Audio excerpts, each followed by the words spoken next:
Praise the Lord. Hallelujah. கர்த்தர் நாமத்துக்கு மகிமை உண்டாவதாக. டிசம்பர் மாதம் 21ஆம் தேதி ஞாயிற்றுக்கிழமை ஓய்வு நாளை கர்த்தர் கடைபிடிக்க நம்மை அனைவரையும் அழைத்திருக்கின்றார். நாம் அனைவரும் இந்த ஞாயிற்றுக்கிழமை ஓய்வு நாளை நாம் ஒவ்வொருவரும் உள்ளத்தின் ஆழத்திலிருந்து கடைபிடித்து நாம் அவரை நன்றியோடு ஆராதித்து துதித்து மகிழ்ந்து பாடுவோமாக. அவருடைய வார்த்தைகளை கேட்டு தினமும் நாம் நாவினால் படித்து பயன்பெறுவோம். அவருடைய இந்த நாளில் இந்த நேரத்தில் நாம் அவருடைய போஜனத்தில் பங்கு கொண்டு அவருடைய ஆசீர்வாதத்தை முழு மனதோடு நாம் பெற்றுக்கொள்வோமாக.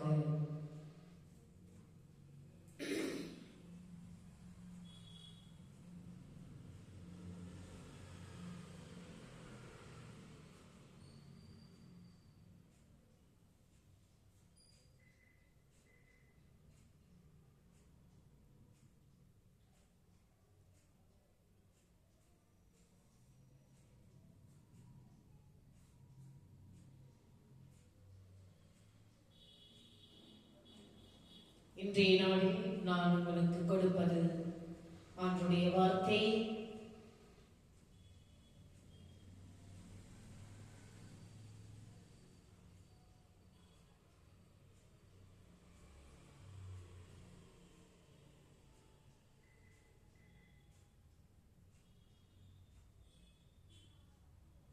எபிரேயர் 11ஆம் அதிகாரம் 6வது வசனங்கள். நாம் அனைவரும் கிறிஸ்துமஸுக்கு ஆயத்தமாகும் விசுவாசத்தோடு நாம் ஆயத்தப்பட வேண்டும். எபிரேயர் 11ஆம் அதிகாரம் 6வது வசனம். விசுவாசம் இல்லாமல் தேவனுக்கு பிரியமாய் இருப்பது கூடாத காரியம். ஏனென்றால் தேவனிடத்தில் சேருகிறவன் அவர் உண்டென்றும் அவர் தம்மை தேடுகிறவர்களுக்கு பலன் அளிக்கிறவர் என்றும் விசுவாசிக்க வேண்டும். எபிரேயர் 11ஆம் அதிகாரம் 6வது வசனத்தில் நீங்கள் வாசித்து பாருங்கள். விசுவாசம் கிறிஸ்துவை வரவேற்கிறது. மரியாள் தேவனுடைய வார்த்தையை நம்பியது போல நாமும் விசுவாசத்தினால் கிறிஸ்துவை நம்முடைய வாழ்வில் வரவேற்க வேண்டும். கிறிஸ்துமஸுக்குரிய உண்மையான சந்தோஷம் அவருடைய வாக்குறுதிகளை நம்புவதிலிருந்து துவங்குகிறது. லூக்கா 1ஆம் அதிகாரம் 38 வாசித்து பாருங்கள். ரோமர் 10ஆம் அதிகாரம் 17 வாசித்து பாருங்கள். மார்க் 11ஆம் அதிகாரம் 22 வாசித்து பாருங்கள். நாம் விடாமுயற்சியுடன் தேட வேண்டும் ஆண்டவரை. விசுவாசம் தேவனை தினமும் பின்தொடர்கிறது. நாம் அவரை தேடும் போது அவர் தம்முடைய பிரசன்னம், பலன் மற்றும் சமாதானத்தால் நமக்கு பிரதிபலன் அளிக்கிறார். எரேமியா 29ஆம் அதிகாரம் 13 வாசித்து பாருங்கள். சங்கீதம் 9ஆம் அதிகாரம் 10 வாசித்து பாருங்கள். மத்தேயு 7ஆம் அதிகாரம் 7 வாசித்து பாருங்கள். நாம் அனைவரும் ஜெபிப்போம். அன்புள்ள பரலோக பிதாவே, நான் உம்மை தேடுவது நிமித்தம் என் விசுவாசத்தை பலப்படுத்தும். உமது வாக்குறுதிகளை நம்பவும் ஒவ்வொரு நாளும் கிறிஸ்துவின் பிரசனத்திற்காக என் வாழ்க்கையை ஆயத்தப்படுத்தவும் எனக்கு உதவி செய்யும். ஆமென். நம் அனைவரும் இப்பொழுது ஆண்டவரை துதித்து மகிழ்ந்து பாடுவோமாக.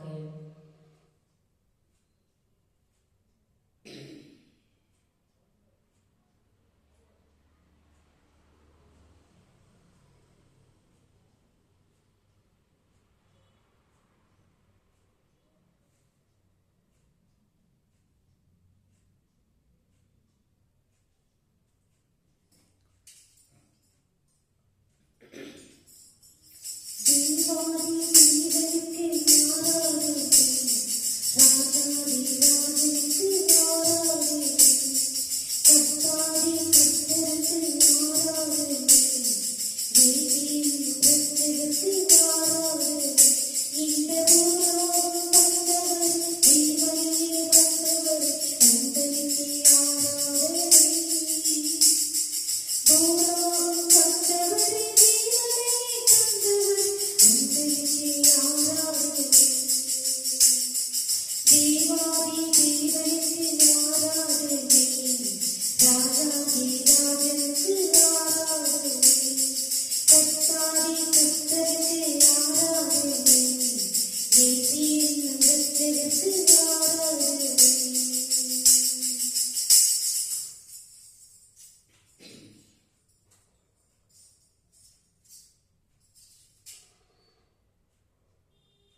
இப்பொழுது நாம் அனைவரும் ஆண்டவருடைய வார்த்தையை கடந்து செல்வோம். நான் ஒவ்வொரு ஞாயிற்றுக்கிழமையும் உங்களுக்கு நான் கொடுத்து கொண்டே இருக்கிறேன். ஆண்டவருடைய வார்த்தையானது ஜீவன் உள்ளது, உயிர் உள்ளது. இன்றைய நாளில் அப்போஸ்தலர் நற்செய்தி பவுலடியார்கள் எழுதிய 26ஆம் அதிகாரம் 13ஆம் வசனம். நிலைக்குலைய செய்த தெய்வீக குறியீடு. மத்தியான வேளையில், ராஜாவே, நான் வழியிலே சூரியனுடைய பிரகாசத்திலும் அதிகமான ஒளி வானத்திலிருந்து என்னையும் என்னுடனே கூட பிரயாணம் பண்ணினவர்களையும் சுற்றி பிரகாசிக்க கண்டேன். அப்போஸ்தலர் பவுலடிகளார் 26ஆம் அதிகாரம் 13இல் வாசித்து பாருங்கள். பவுல் ஒரு காலத்தில் கிறிஸ்துவர்களை உபத்திரப்படுத்தியதில் ஏரோதின் குடும்பத்தை காட்டிலும் அதிகமான வைராக்கியத்துடன் இருந்தான் என்பதை கேட்டறிந்த போது அகிரிப்பா ராஜா திகைப்படைந்தான். கிறிஸ்து மார்க்கத்திற்கு எதிராக திகழ்ந்த துன்புறுத்தினவன் எவ்விதம் கிறிஸ்தவத்திற்கு பயன்படும் மாறுதலுக்கு உட்பட்டான் என்பதை அறிந்து கொள்ள மனதில் விருப்பம் கொண்டான். அதை உணர்ந்த பவுல் தனது வாழ்க்கையில் ஒரு முழுமையான மாற்றம் எப்படி நிகழ்ந்தது என்பதை விளக்கி கூறினான். உயிர்த்தெழுதலில் நம்பிக்கையுள்ள பரிசேயனாக வளர்க்கப்பட்டது முதல் பவுலின் வாழ்க்கையில் யூத மத பிரசாரத்திற்கு சகல காரியங்களும் அனுகூலமாய் நடந்திருந்தன. ஆனால் தமஸ்குவுக்கு போகும் வழியில் ஒரு உணர்வு பூர்வமான மெய்சிலிர்க்கும் உண்மை சம்பவம் நடந்ததாம். அவன் திகைப்பும் கலக்கமும் அதிர்ச்சியும் அடைந்தான். தேவனிடத்தில் இருந்து வந்த தெய்வீக பரம தரிசனத்தை கண்டான். தன்னையும் தன்னுடனே கூட பிரயாணம் பண்ணின மற்றவர்களையும் சுற்றி ஒரு ஒளி பிரகாசிக்க கண்டான். இந்த ஒளி சூரிய பிரகாசத்திலும் அதிக பிரகாசமாக பேரொளியாக இருந்ததாம். மத்தியான வேளையில் வெளிப்படையாக நிகழ்ந்தது. அது அவனது கவனத்தை முழுமையாக ஈர்த்தது. இது ஒரு மறக்க முடியாத உண்மை சம்பவம். தேவன் ஆதியிலே வானத்தையும் பூமியையும் சிருஷ்டித்தார். வெளிச்சம் உண்டாக்க கடவுள் என்றார். வெளிச்சம் உண்டாயிற்று. வெளிச்சம் நல்லதென்று தேவன் கண்டார். நான் உலகத்திற்கு ஒளியாய் இருக்கிறேன். என்னை பின்பற்றுகிறவன் இருளிலே நடவாமல் ஜீவ ஒளியை அடைந்திருப்பான். படித்து பாருங்கள். ஆதியாகமம் 1ஆம் அதிகாரம் 3-4, யோவான் 8ஆம் அதிகாரம் 12இல் வாசித்து பாருங்கள். இப்படியாக இயேசு சொன்னார். தேவன் நம் மீது வைத்திருக்கும் அளவற்ற அன்பினை ஒளி காட்டுகின்றது. இந்த ஒளி நம்மை இயேசுவுக்கு நேராக வழிநடத்துகின்றது. தேவன் ஒளியாய் இருக்கிறார். அவரில் எவ்வளவு வேணும் இருளில்லை. 1 யோவான் 1ஆம் அதிகாரம் 5இல் வாசித்து பாருங்கள். தேவன் தமது ஒளியை எங்கள் இருதயங்களிலே பிரகாசித்தார். நாம் கிறிஸ்துவில் முதலாக விசுவாசம் வைத்த போது தேவனுடைய ஒளி நமது இருதயங்களிலே பிரகாசிக்க ஆரம்பித்தது. தேவன் இயேசு கிறிஸ்துவின் முகத்தில் உள்ள தமது மகிமையின் அறிவாகிய ஒளியை தோன்ற பண்ணும் பொருட்டாக எங்கள் இருதயங்களிலே பிரகாசித்தார். 2 கொரிந்தியர் 4ஆம் அதிகாரம் 6இல் வாசித்து பாருங்கள்.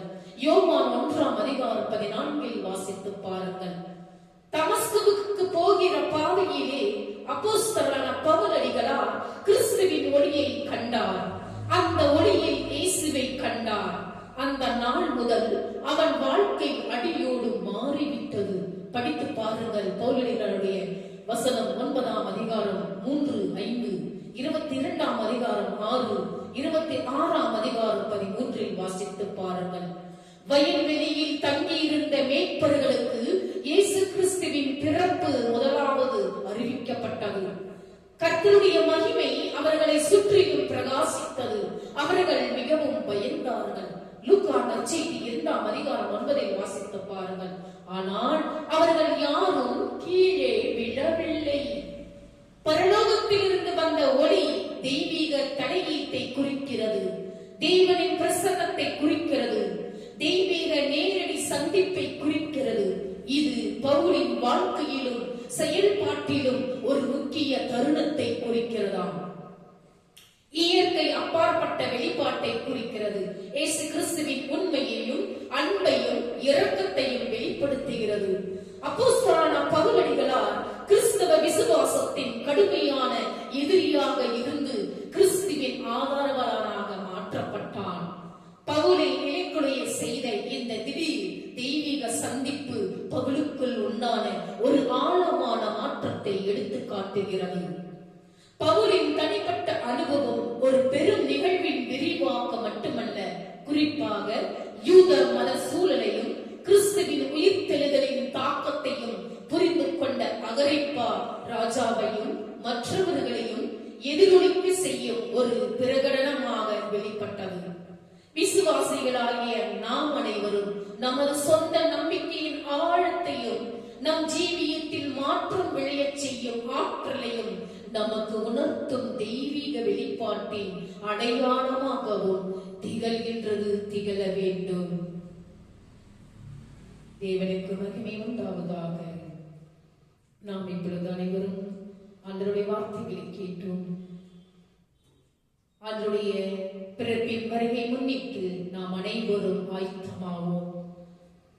ஒவ்வொரு குடும்பங்களிலும் ஆண்டவருடைய பிறப்பை முன்னிட்டு மகிழ்ச்சியோடும் ஆரவாரத்தோடும் ஒருவருக்கொருவர் அன்பு செய்து ஒருவருக்கொருவர் நம்முடைய அன்பை பகிர்ந்து கொண்டு நம்மால் முடிந்த உதவியை பிறருக்கு கொடுத்து ஏழை எளியவர்களுக்கு நம்மால் முடிந்த உதவியை செய்து நாம் ஆண்டவருடைய பிறப்பின் இந்த மகிழ்ச்சியை உலகெங்கிலும் கொண்டாடி மகிழ்கின்றனர். அப்படியாக நாம் நம்முடைய குடும்பங்களிலும் ஆண்டவருடைய வருகையை பிறப்பையை முன்னிட்டு நாம் ஒவ்வொருவரும் நம்முடைய உள்ளத்தில் இருக்கும் அந்த பாவ கரைகளை அகற்றிவிட்டு தூய்மையான உள்ளத்தையும் தூய்மையான பக்தியையும் தூய்மையான அன்பையும் பரிசுத்தமான ஆண்டவருடைய வார்த்தைகளை நாம் உபசரித்து மற்றவர்களுக்கு நாம் அவருடைய வார்த்தைகளை நாம் வெளிப்படுத்த வேண்டும் என்றும் இந்த நாளில் கர்த்தர் தாமே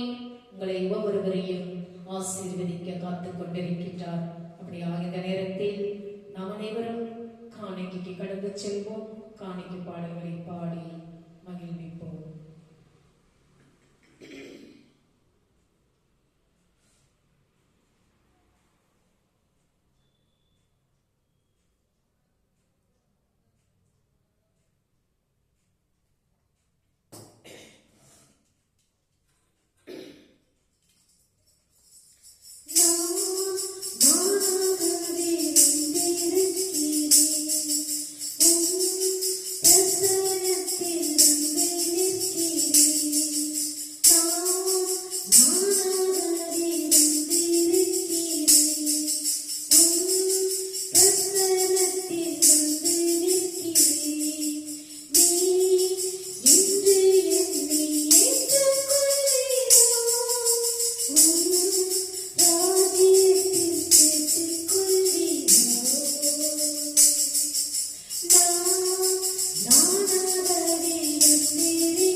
ஆண்டவருடைய போஜனத்தில் பங்கு கொள்வோம்.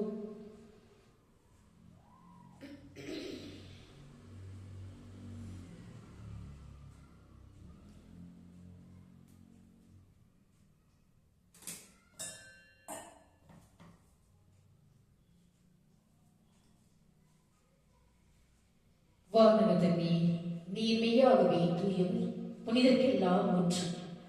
ஆகவே உம்முடைய தூய ஆவியை பொழிந்து இக்காணிக்கைகளை புனிதப்படுத்த வேண்டுமென உம்மை மன்றாடுகிறோம். இவ்வாறு எங்கள் ஆண்டவர் இயேசு கிறிஸ்துவின் உடலும் இரத்தமுமாக எங்களுக்கு இவை மாறுவனவாக. அவர் தாம் பாடுபடுவதற்கு முந்தின நாள் வணக்கத்துக்குரிய தம் திருக்கைகளில் அப்பத்தை எடுத்து வானோக்கி கண்களை உயர்த்தி, எல்லாம் வல்ல இறைவனும் தன் தந்தையுமாகிய உமக்கு நன்றி செலுத்தி வாழ்த்துரைத்து அப்பத்தை பிட்டு தம் சீடர்களுக்கு அளித்து அவர் கூறியதாவது: அனைவரும் இதை வாங்கி உண்ணுங்கள், ஏனெனில் இது உங்களுக்காக கையளிக்கப்படும் என் உடல் என்றார். அவ்வளவே உணவருந்திய பின் மகிமை மிகுந்த இக்கிண்ணத்தை வணக்கத்துக்குரிய தம் திருக்கைகளில் எடுத்து மீண்டும் உமக்கு நன்றி செலுத்தி வாழ்த்துரைத்து தம் சீடர்களுக்கு அளித்து அவர் கூறியதாகும்: அனைவரும் இதை வாங்கி பருகுங்கள், ஏனெனில் இது புதிய நித்திய உடன்படிக்கைக்கான என் ரத்தம். இது பாவ மன்னிப்புக்கென்று உங்களுக்காகவும் எல்லாருக்காகவும் சிந்தப்படும். இதை என் நினைவாக செய்யுங்கள் என்றார். நம் அனைவரும் அன்றைய போஜனத்தில் ஒரு மனம் போட்டு ஒரு மனதோடு பகிர்ந்து கொள்வோமாக.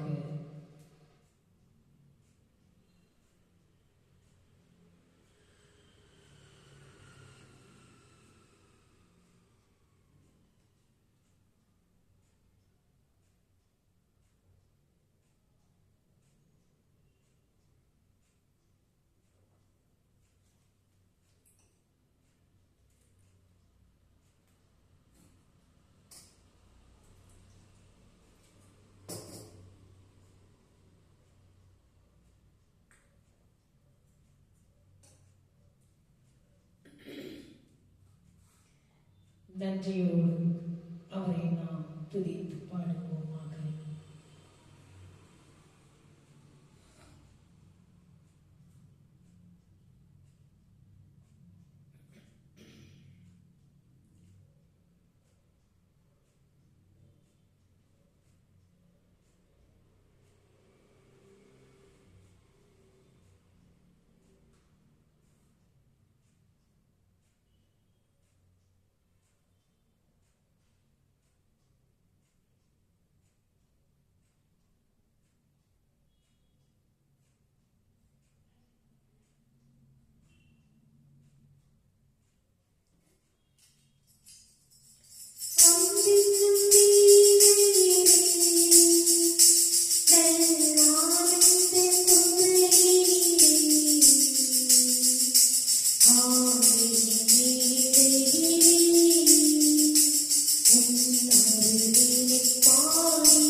இப்பொழுது நாம் அனைவரும் கண்களை மூடி ஆண்டவரை நோக்கி ஜெபிப்போம்.